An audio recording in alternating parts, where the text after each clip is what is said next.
배움과 나눔 미래를 꿈꾸는 평생 학습 도시 우리 동구. 네, 여기는 그리고 우리는 캡틴 플래닛입니다.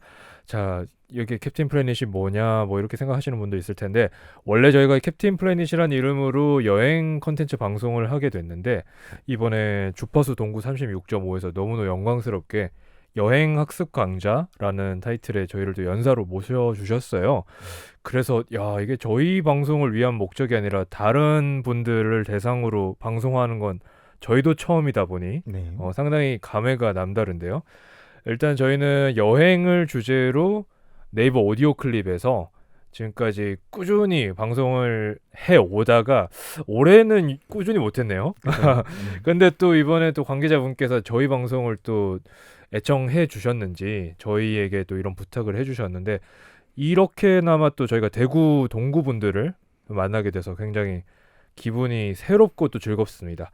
우선 간단하게 자기소개 드리고, 그리고 저희가 이제 오늘 본론에 대해서 바로 들어가 보도록 하겠습니다. 저는 영화를 좋아하고 글을 쓰는 고덴이라는 사람입니다. 네, 안녕하세요. 저는 다둥이 아빠이자 그 여행 작가로 활동하고 있는 배낭돌입니다.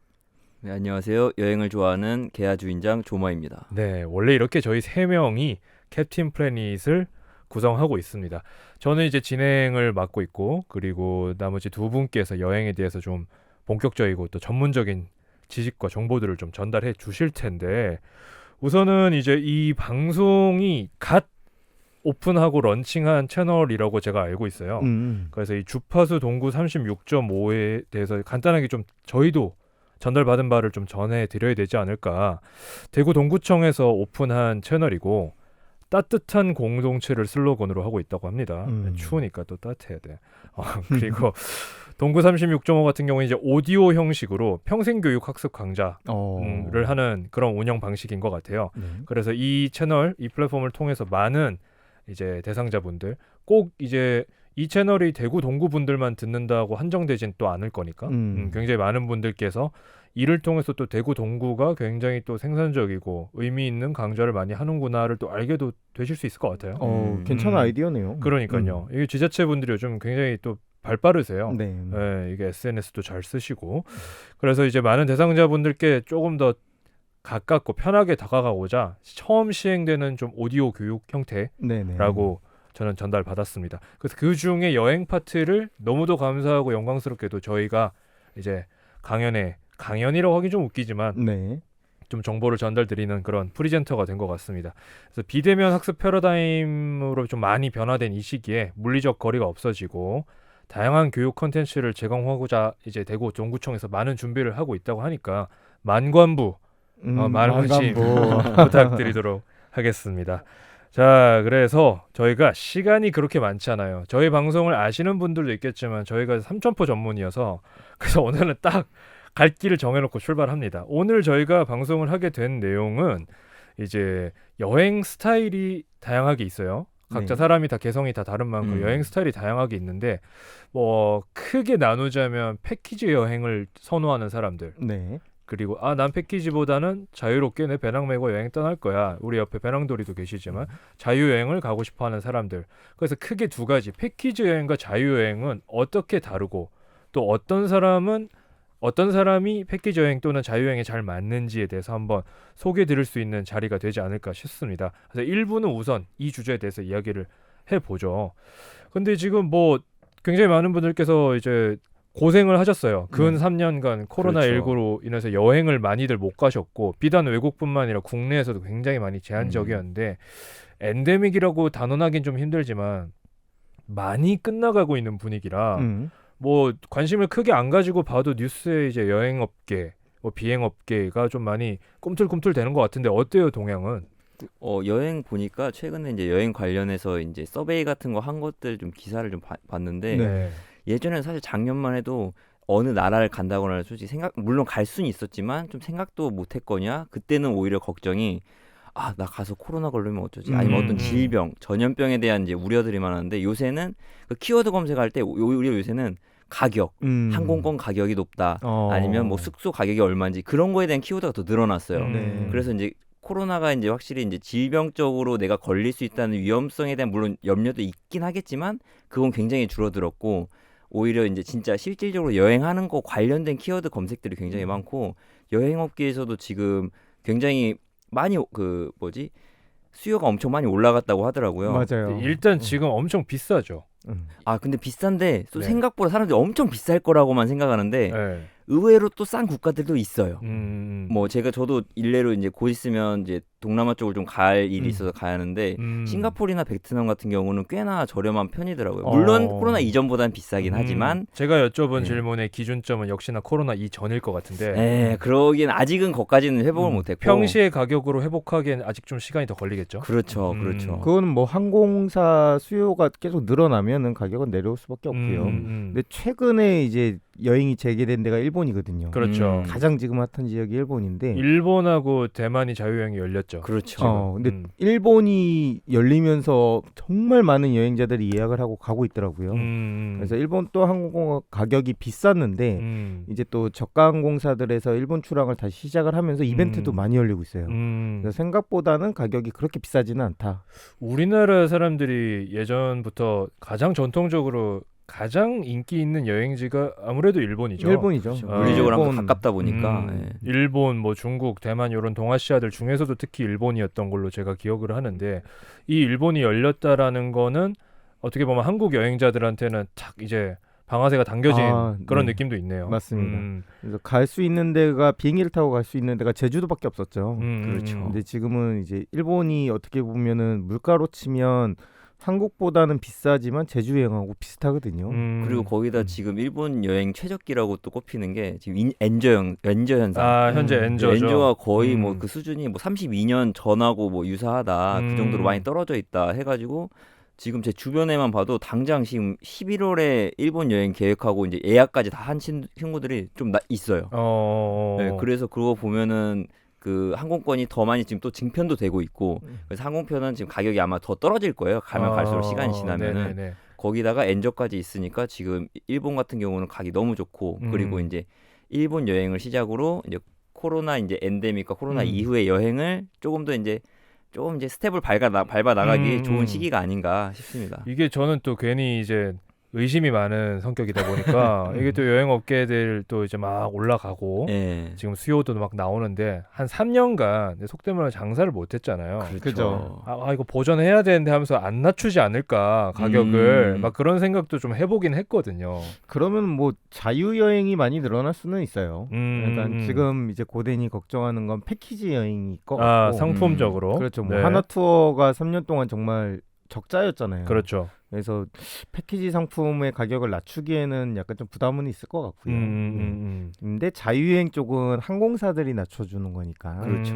그리고 현지 가격이 또 물가가 있으니까 패키지보다는 가격대가 많이 안 오르지 않을까 싶습니다. 자연스럽게 또 패키지 여행이냐 자유여행이냐 어떤 선택의 또 출발점이 또 제시가 되는 그런 지점인 것 같기도 한데 일단 뭐 너무 본격적인 주제로 가기 전에 간단하게 여쭙고 싶은 게 일본, 대만 말고는 또 어디 갈 수 있나요? 현재 지금 웬만한 나라는 솔직히 거의 다 갈 수 있다고 보면 돼요. 자유여행으로? 네, 그렇죠. 근데 그 자유여행을 이전에도 좀 갈 수는 있었는데 그 전에는 솔직히 제약 조건이 좀 있었죠. 예를 들어서 이제 백신 관련된 부분들, 비자나 아니면 백신 관련된 것들이 예전에는 무비자로 보통은 웬만한 나라들은 우리나라 같은 경우는 우리나라 국민이라면 보통 90일 무비자로 웬만한 데는 다 갈 수 있었거든요. 그렇죠. 근데 그게 이제 코로나가 시작되고 뭐 시간이 지나면서 제약이 좀 많이 걸리기 시작했었죠. 격리 기간이라던가 아니면 백신도 뭐 몇 차까지 맞아야 한다던가 그런 게 있는데 그런 게 풀린 국가들이 굉장히 많고요. 우선 유럽 쪽은 거의 다 풀렸다고 보시면 되고요. 그리고 이제 일본 같은 경우도 사실 이번에 이제 무비자로 된다고는 했지만 약간의 제약 조건이 있긴 해요. 일본도 이제 다 완전 갈 수 있는 건 아니고 뭐 3차까지 백신을 완료 접종을 하셔야 하고 백신 패스는 여전히 적용되는군요. 그렇죠. 네, 근데 이거가 이제 적용이 안 되는 국가들로 이제 많아졌어요. 굳이 그거 안 해도 되는 국가들이. 근데 일본은 아직은 이제 막 풀리다 보니까 일본은 이제 접종 완료를 해야 하고 접종을 안 했더라도 72시간 그러니까 출발일 기준으로 72시간 이내에 뭐 3일 이내. PCR 검사, 뭐 증명서라 음성 확인서라든가 그런 것들이 필요한 부분이 있긴 한데 그거는 이제 국가마다 좀 천차만별이라서 그건 좀 사전에 알아보고 가는 건 필수일 것 같아요. 각자 가시고자 하는 데가 다를 테니까 찾아들 보실 텐데 그래도 굉장히 많이 이제 유해졌다. 네, 맞아요. 음. 제가 이제 사실 11월, 12월에 지금 동남아 이제 태국 쪽을 시작으로 해서 카타르하고 아프리카 쪽 이집트까지 이제 지금 갈 계획을 좀 세우고 있는데 다 약간 대륙이 다르잖아요. 네네. 그러면 이 대륙에서 그러니까 좀 뭐가 좀 규제가 또 다르고 못 가지 않을까라는 생각이 좀 찾아봤는데 굉장히 풀이해요. 네, 오히려 아예 뭐 접종 그 증명 같은 걸 안 받는 나라도 있고 막 해서 전 굉장히 지구적으로 풀이하더라고요. 코로나에 대해서 이제는 너무 경계하지 말자 네. 이런 분위기로 가는 것 같긴 하네요. 네네네. 좋습니다. 그래서 이제 많은 분들께서 배낭을 싸고 이제 335 패키지로 가실 수도 있고 이제 자유롭게 가실 수도 있을 텐데 그러면 이제 한번 이야기를 해보자고요. 패키지 여행과 자유여행은 뭐가 어떻게 다를까? 뭐 여행을 각자 가보지 않은 입장에서도 일반적으로 생각해봐도 패키지는 그냥 좀 많이 때로 다니는 것 같고 자유여행은 뭐 나랑 정말 가까운 소수의 인원, 소수정예 또는 나 혼자 다니는 거 그럼 벌써 성격이 나오죠. 단체 활동이냐 좀 개인의 자유로움이 좀 보장이 되느냐 이런 성격이 있을 텐데 우선 패키지 여행을 장점으로 꼽자 단점으로 좀 꼽자 장단을 한번 이야기해 보자고요. 패키지 여행은 어떤 때 어떤 사람들이 가기에 장점이 있을까요? 근데 일단은 패키지 여행에 대해서 간략하게 좀 소개를 하자면 좋아요. 네. 네. 패키지 여행은 여행을 전문으로 하는 여행사들이 이제 여행에 필요한 항공, 교통, 숙박, 식사까지도 다 묶어서 네. 상품으로 제공하는 거를 패키지라 그래요. 그래서 뭐 우리 국내에서는 잘 아는 뭐 하나투어, 모두투어가 있고 뭐 대한민국에도 정말 많은 여행사가 있거든요.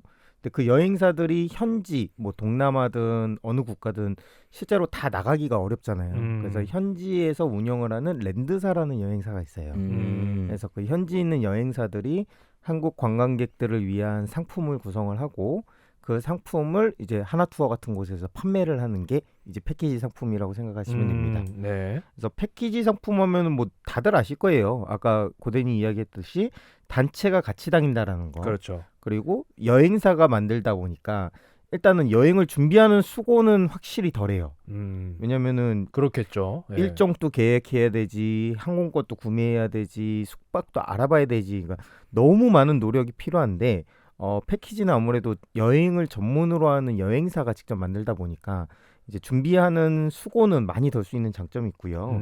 그리고 또 가장 패키지에 저는 좋은 장점은 그러니까 좋다라고 생각하는 거는 가이드가 동행한다는 거예요. 그 가이드라는 사람은 분명히 여행사에서 나온 사람이고 그리고 인솔자 자격증을 갖고 있는 분들이거든요. 그러니까 항공 티켓팅에서부터 심지어 항공도 같이 타고 가요. 같이 타고 가고 현지에서 뭐 길을 잃어버리거나 이런 게 전혀 없죠. 그렇죠. 이 전문 가이드가 같이 하니까. 그래서 이 두 가지만으로도 정말 패키지는 약간 매력적인 상품이다. 라고 저는 생각을 하고요. 시간 뭐 예를 들어 일정, 동선, 숙박을 잡는 수고로움을 덜을 수 있고. 그죠. 그다음에 현지 답사를 이제 수차례 겪은 이제 현장에 대해서 잘 알고 있는 가이드가 있고. 같이 간다는 거죠. 그것만으로도 벌써 이제 뭐랄까 신뢰가 생기는 건 있네요. 그죠. 그리고 여행이라는 게 어떻게 보면 좀 편안함이잖아요. 그래서 패키지를 이용하면 정말 편안하죠. 결제만 하고 정해진 시간에 가서 그냥 따라다니는 것만 해도 기본 여행은 하니까. 그래서 이게 패키지의 가장 장점일 것 같고요. 그 좀 확실하고 좀 안정적인 거, 막 변수 생긴 거 싫어하고. 그렇죠. 이런 성격들한테는 패키지가 잘 맞겠네요.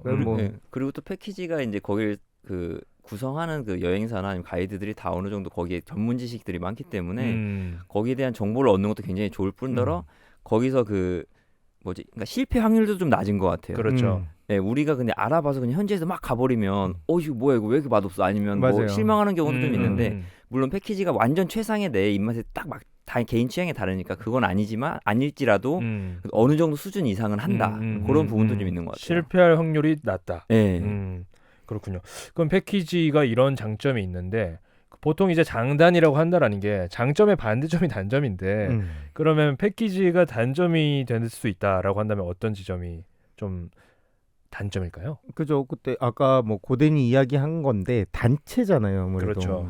근데 패키지 여행 상품은 뭐 상품에 따라 다르지만 평균 최소 8명 이상이 같이 움직여야 되는 거예요. 그러다 보니까 원하는 상품을 선택을 해도 예약자가 8명이 이하면은 그 상품은 취소되는 경우도 있어요. 그래서 8명 이상이면은 같이 움직이는데 아니 내가 내 아내랑도 잘 막 티격태격하고 싸우는데 그러니까 이게 생판 모르는 분들하고 생판 모르는 처음 보는 사람들이랑 네. 한조가 돼서 움직이는데 왜 안 부딪히겠느냐. 맞아요. 근데 이제 다들 여행으로 생각을 하니까 네. 분위기가 좋기는 해요. 좋은 게 좋은 거다. 뭐 이런 분위기는 근데 있죠. 이제 취향은 다를 수밖에 없잖아요. 맞아요. 저는 술보다는 와인을 좋아하는데 이제 같이 가신 분들은 와인술 아닌가요? 소주보다는 와인을 소주보다는 와인을 좋아하는데 먹고 싶은데 이제 같이 가신 분들이 막 소주 파티 하자라고 하면은 부담될 수밖에 없죠. 그렇죠. 그리고 뭐 나는 뭔가를 하고 싶은데 아무래도 제약이 많다는 거죠. 여러 명이 같이 움직이다 보니까. 저는 이제 여행에 대해서 있어서 좀 문외한이다 보니 이제 대구 동구 이 방송을 들으시는 분들이 착각하실 수 있겠어요. 저희 셋 다 전문가가 아니라 저를 제외한 두 분이 전문가시고요. 저는 이제 여러분들과 피차 큰 차이가 없는 입장에서 여러분들의 시선에서 질문을 드려보자면 가이드가 있는 이 패키지 여행을 갈 때 저는 이제 사람들이랑 부딪히는 것들 네. 이런 것들이 실제로 많이 일어나는지 여행을 갔을 때도 근데 분위기가 대체로 좋기는 해요. 대체로 왜냐면 다 기분 좋게 왔으니까. 맞아요. 근데 그럼에도 불구하고 이제 각각 취향이 있잖아요. 아까 뭐 제가 소주 와인도 이야기를 했는데 그것뿐만 아니고 단체다 보니까 같이 해야 되는 것들이 있어요. 근데 거기서 또 빠지기가 또 애매하거든. 또 하다 보면 그거를 살짝 이제 눈에 튀시는 행동을 하시는 분들은 간혹 계세요. 예를 들어서 이제 특히나 이제 패키지 같은 경우는 정해진 타임 테이블이 있잖아요. 근데 이제 누구는 근데 사실 여기서 좀 더 머물고 싶어. 난 다음 건 사실 관심 별로 없거든. 근데 사실 버스에서 내리거나 아니면 교통에서 내려가지고 어느 시간까지 오라고 했는데 늦게 오는 사람이 있다거나 난 거기에서 더 보내고 싶어서 이런 식으로 하면은 이제 그때 이제 좀 뭔가 트러블이 생길 수 있는 여지가 좀 있을 수 있죠. 서로 조금씩 양보해야 되는 건 있네요. 근데 뭐 그 단체적인 것도 있는데 코스적인 단점도 있어요. 코스의 단점은 어떤 걸까요? 네, 그러니까 뭐 여행사들이 정말 알짜 코스로 기획을 해요. 그렇죠. 근데 또 취향이 다를 수 있잖아요. 나는 국립박물관이 아니고 뭐 음악박물관을 가고 싶어. 근데 어쩔 수 없이 코스에 그게 들어가 있으니까 가는 경우도 있거든요. 따라갈 수밖에 없는. 그래서 내 취향을 고려하지 않은 일정을 따라갈 수밖에 없다라는 좀 치명적인 단점은 있는 것 같아요. 그러니까 확실히 모든 게 일장일단이 있는데 편하지만 나의 취향을 온전히 만족시키기 어렵다. 맞습니다. 패키지가. 그러면 또 뒤집어서 그럼 자유여행은 어떤 장단점이 있는지가 또 자연스레 말이 나오게 됐어요. 네. 그럼 자유롭다. 사람들과 크게 이제 좀 이렇게 약속을 할 필요가 없어지고 이런 것들이 있을 텐데 자유여행 엄밀히 말하면 두 분은 패키지 여행보다는 자유여행파들이시잖아요. 네. 그렇죠. 그래서 두 분이 생각했을 때 자유여행의 가장 큰 장점은 어떤 것들이 있을까요? 일단 뭐 자유여행을 다들 아시겠지만 패키지 여행은 여행사가 만들었다라 그러면 자유여행은 본인 스스로 만드는 여행이거든요. 그러니까 전적으로 일정 모든 거를 다 제가 원하는 대로 짤 수 있다라는 게 가장 큰 장점일 것 같고요. 그리고 여행지 가서도 시간 제약이 별로 없죠. 이제 모든 패키지는 타임이 정확하게 정해져 있어요. 2시부터 3시까지 식사, 3시부터 어디까지 이동. 근데 자유 일정은 내가 원하는 대로 움직일 수 있는 게 가장 큰 장점이 아닐까 싶습니다. 그렇죠. 그래서 뭐 패키지 여행은 누군가가 상품으로 짜주고 뭐 또 연령대가 아무래도 패키지 여행이 가시는 분들이 연령대가 구매력이 좀 있는 세대 분들이 많이 가시지 않을까요? 조금 아니에요. 20대도 많이 가고요. 20대도 많이 가나요? 왜냐면 시간을 중요하게 생각하는 직장인들도 많잖아요. 그래서 패키지로 가는 경우도 많고 자유여행을 가시는 분들은 이제 어느 정도 패키지 여행을 좀 해봤거나 아니면은 나는 스스로 내 여행을 만들고 싶어 하시는 분들이 자유여행을 가죠.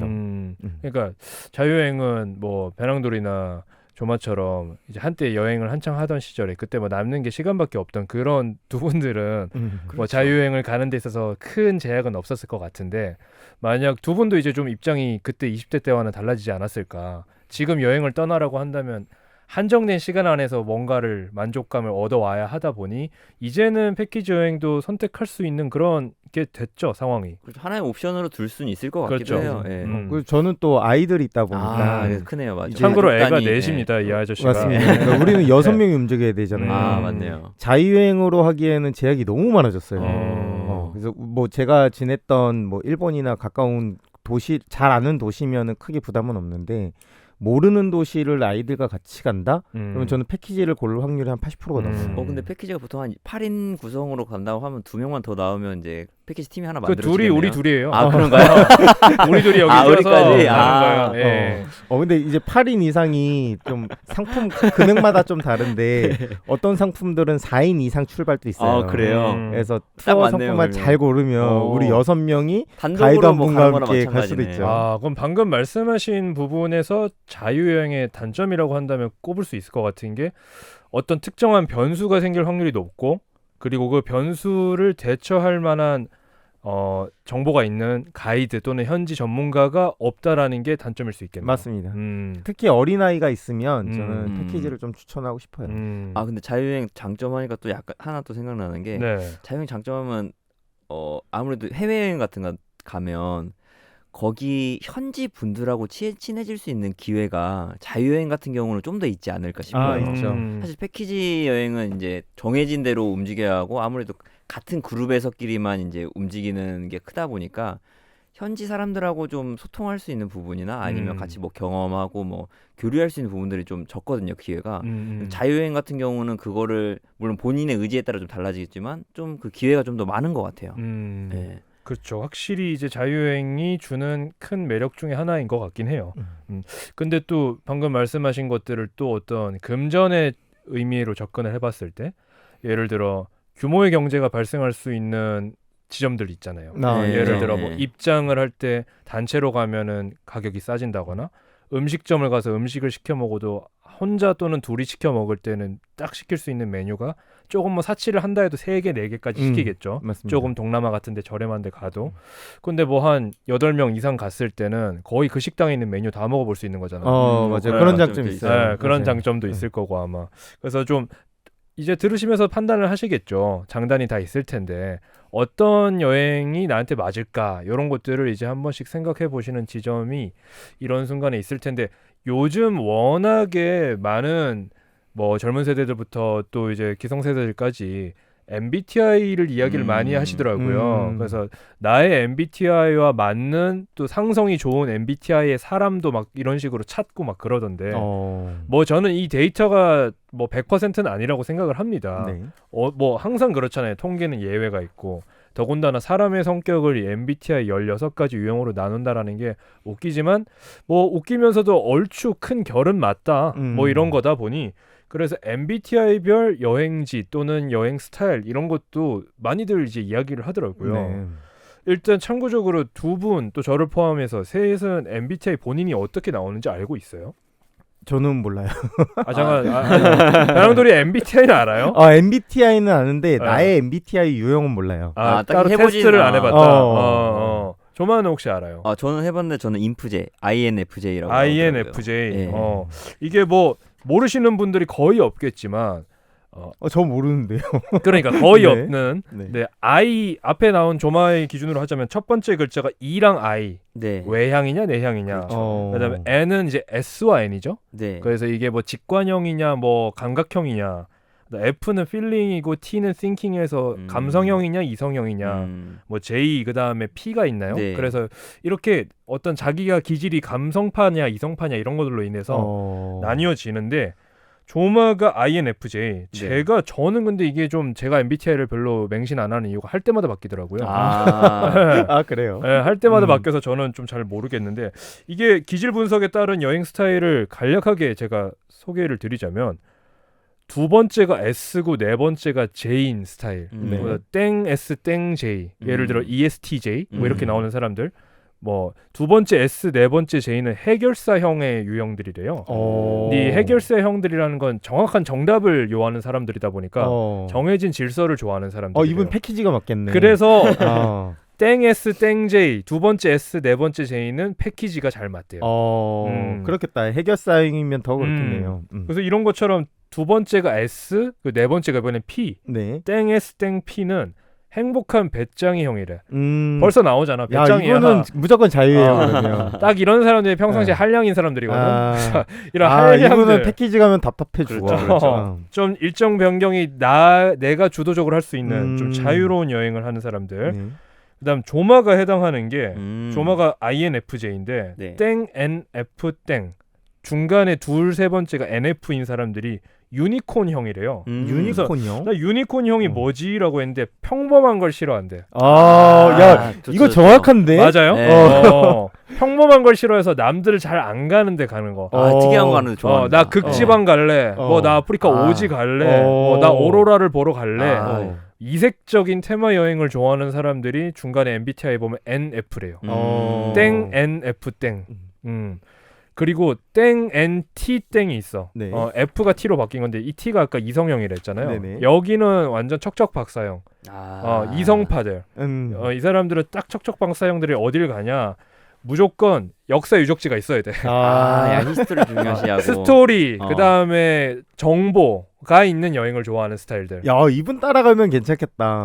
거의 가이드 아닌가요? 그러니까. 그래서 이런 분들이 패키지 가면 피곤한 게 가이드를 가르쳐. 아니면 가이드에 만족을 못할 수가 있어. 근데 같이 가면은 더 좋겠는데요? 그쵸, 우리가 모르는 역사도 다 이야기를 해주고 할 거니까. 그래, 그날 저녁에 이제 그 같은 이제 패키지 온 사람들이랑 한잔 하면서 야, 그 가이드 완전 엉망이라고. 다 틀린다고 막 그런 이야기 하실 여행사는 스타일들이야. 좀 피해야겠네. 이런 분들은. 그래서 MBTI에 좀 맞는 여행 스타일이 이렇다고 합니다. 그래서 뭐 딥하게 뭐 16개를 다 다룰 수는 없겠지만 들으시면서 좀 공감되시는 청취자분들도 있지 않았을까 싶어요. 자, 그러면 이제 패키지 여행과 자유여행을 우리가 준비를 한다라고 생각을 해보고 네. 패키지 여행 상품을 이제 예약을 할 때 어떤 걸 좀 주안점을 삼고 예약을 하면 좋을까요?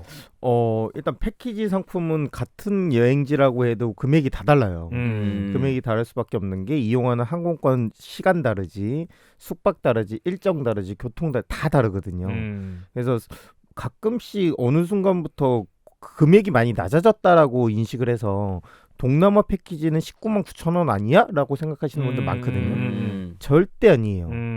패키지는 요금이 저렴하면 저렴한 이유가 있습니다. 그 한 예로 이제 뭐 현지에서 쇼핑을 많이 해야 된다라든가 그 가이드들도 결국에는 운영비를 뽑아야 되니까 강매 아닌 강매를 또 해요. 여기서 말하는 쇼핑이라는 건 강제 쇼핑을 간다. 그렇죠. 왜냐면 가격이 저렴하면 호텔료, 숙박료 이런 거 다 숙박료, 식대 이런 걸 내야 되는데 어디서 충당을 하겠어요. 그러면은 쇼핑센터 연계된 쇼핑센터를 가서 사람들이 구매를 하면 거기에 대한 비용으로 수익을 가져가니까 수수료가 들어오는 식이구나. 그래서 너무 싼 제품은 가지 않는 게 내가 즐거운 여행을 하러 갔는데 피곤할 필요는 없잖아요. 그러네. 그래서 어느 정도의 가격대가 있는 거를 저는 추천을 하고 우리가 흔히 말하는 아이쇼핑이라고 하는 그 윈도우 쇼핑만 하고 와도 되죠. 꼭 살 필요는 없죠. 근데 눈치가 보이죠. 보여요? 왜냐면은 어깨동무 들어오나요? 어깨동무는 들어오지 않아요. 그래서 그 패키지 여행을 주로 가시는 어머님들은 그걸 알아요. 우리가 19만 9천 원의 동남아 말이 안 된다. 그래서 쇼핑센터를 가면 가이드 때문이라도 물건을 많이 사주세요. 뭐 좋은 물건이기도 하고. 근데 너무 싼 제품은 쇼핑센터를 3곳 4곳 막 이렇게 가거든요. 그러면 나는 여행하러 왔는데 쇼핑하러 왔나라는 생각이 들 수 있어요. 그리고 본의 아니게 또 가이드 눈치도 봐야 되고. 이거 너무 싸다 싶은 상품이면은 요런 맹점이 있네. 그래서 요즘에 표기가 돼 있어요. 밑에 쇼핑센터를 몇 곳을 간다. 그래서 내가 만약에 뭐 고덴처럼 그냥 안면 딱 하고 나는 아이쇼핑만 할 거야. 가이드 눈치 안 봐. 그러면 모르겠지만 어깨동무 들어오더라고. 나는 편안한 여행을 하겠다라고 생각을 하면 내가 방문하는 지역에 대한 물가는 어느 정도 조사를 해서 항공권, 물가, 숙박료 이런 거를 조사를 해서 그 평균 이상의 패키지 상품을 저는 선택하는 걸 추천합니다. 좋습니다. 이게 무조건 싼 게 비지떡은 절대 아니다. 절대 아닙니다. 영가만 찾으면 안 된다.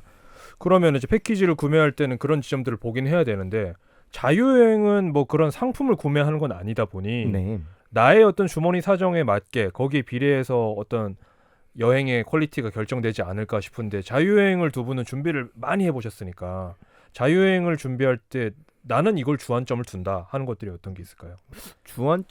자유여행의 가장 포인트는 비용이죠. 비용. 이제 주안점을 둬야 될 게 비용인데 지금은 많이 좋아졌어요. 예전에는 항공권 또 판매하는 여행사마다 가격이 다 달라서 다 가격 비교를 해야 됐거든요. 그때는 가격이 다 달랐던 이유가 항공사들이 판매하는 티켓에 대한 일정 수수료를 줬기 때문에 그 수수료료를 갖고 여행사들이 얼마에 파느냐였어요. 근데 지금은 그게 없어졌어요. 항공사들이 많이 파는 곳에다가만 수익을 줘요. 그러다 보니까 요금이 거의 평준화가 됐어요. 근데 하나 생각을 해야 될 거는 항공이 스케줄에 따라서 요금표가 다르거든요. 그렇죠. 예를 들어서 금요일 날 시간대를 말하는 거죠. 맞아요. 네. 금요일 날 오후에 제주도 가는 비행기 표는 비쌀 수밖에 없어요. 다 그렇죠. 그때 퇴근하고 주말을 노리고 갈 테니까. 그죠? 근데 금요일 오전 비행기는 또 싸거든요. 그래서 그런 거를 생각을 해서 시간대를 좀 바꿔서 항공권을 선택을 하는 것도 비용을 좀 아낄 수 있을 것 같고요. 우리 아까 그 MBTI 그 배짱이 형들 있거든. 그 배짱이 형들은 이제 월요일 아침 출발 가능하거든. 그러니까 딱 좋죠. 시간 싼 거를 그런 식으로 또 구매할 수 있겠군요. 맞습니다. 그래서 다양한 스케줄을 보려면 이제 뭐 옥션이라든지 요즘에 항공 서비스를 다 하니까 그다음에 하나투어도 하기는 하지만 항공권은 조금 약한 것 같아요. 그래서 한 2-3 군데 정도 거기에 플러스로 항공사 사이트 그래서 한 3 군데 정도를 비교를 해보면 몇 시에 출발하는 스케줄이 있고 금액이 이 정도 차이가 있구나 라는 걸 바로 알 수 있습니다. 이게 항공권을 좀 저렴하게 스마트하게 구매하는 방식에 대해서는 2부에서 또 한번 다뤄볼 예정이니까 그때 다시 한번 이야기를 해보도록 하고요. 자유여행 같은 경우는 또 이제 패키지 여행 아예 0부터 10까지 내가 모든 걸 다 짜다 보니까 이제 입국하는 거나 뭐 항공권 끊는 거 다 내가 결정해야 하잖아요. 이제 저는 이제 좀 엄청 요새 아까 MBTI에서 J형 뭐 그런 거 보면 엄청 계획을 세우는 걸 J형이라고 보통 많이 하고 P형은 좀 즉흥적으로 하고 뭐 그런 게 있는데 이제 엄청 P형 같은 경우는 아예 계획 안 세우고 그냥 막 갑자기 즉흥적으로 간다거나 하긴 하지만 그래도 꼭 준비는 해야 하는 것들이 있긴 해요. 예를 들어서 비자라던가. 왜냐하면 제가 실제로도 제 지인 중에 신혼여행을 미국으로 가는데 그러니까 비자 관련된 부분을 해결을 안 하고 와가지고 아예 공항에서 이 비자 그런 거 받아야 하잖아요. 네, 맞아요. 사전 거기서 그걸 안 해가지고 신혼여행인데 못 갔어요. 그거는 그러니까 저는 아무리 피어도 이 정도는 그래도 해야 한다는 기본은 거거든요. 해야 돼. 네. 그건 파경 위기인데 그 정도는.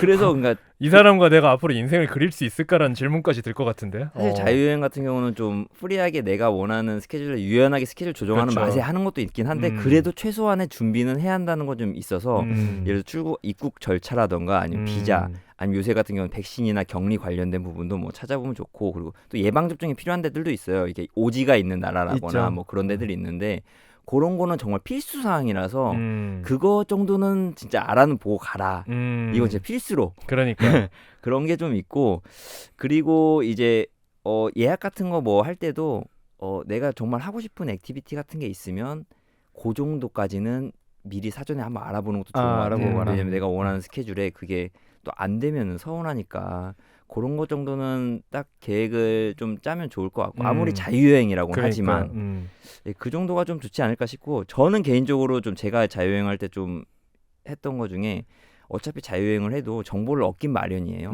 한국 가이드북이라든지 아니면 인터넷이라든지. 그거 중요해요. 가이드북을 구매하는 거는 저는 필수라고 생각해요. 제가 여행 작가라서 그런 게 아니고 빌드업 들어가네요. 네, 배낭돌이가 뭐 여행 책 좀 썼나 봅니다. 근데 이게 어쨌든 내가 아무리 자유여행이어도 정보를 얻긴 마련이거든요. 인터넷을 통하거나 뭐 책을 통해서든.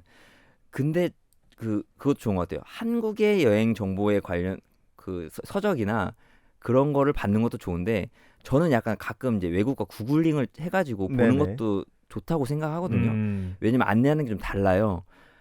그게 현지 친구들이 아니라 여행을 즐기는 외국인 친구들을 사귀기 좋은 부분도 있는 것 같아요. 외국 친구들이 가는 그런 정보를 외국 가이드북에서 또 얻을 수 있는 것들이 좀 좋은 것 같기도 하더라고요. 한국 가이드북이 못 담는 시선들이 분명히 있죠. 맞아요.